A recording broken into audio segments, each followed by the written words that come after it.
আউযুবিল্লাহি মিনাশ শাইতানির রাজিম বিসমিল্লাহির রহমানির রহিম।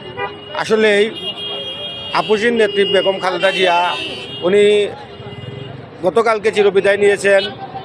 আজকের এই জানাজায় আমার মনে হয় 1 কোটির অধিক মানুষ হবে। তারপরও আমি বলতে চাই 1 কোটি নয়, এখানে আমাদের মুসলিম সম্প্রদায়ের মানুষই 1 কোটির মতো হবে। হিন্দু বৌদ্ধ খ্রিস্টান যারা জানাজায় অংশগ্রহণ করে নাই, যারা দেখতে এসেছে, এরকম মানুষও বিভিন্ন ধর্মের মানুষ প্রায় 50 লক্ষর উপরে হবে। মোট 1.5 কোটি মানুষ হবে আমার আইডিয়া লাগতেছে। আমার জীবনে আমি এত বড় জানাজা কখনো পড়ি নাই।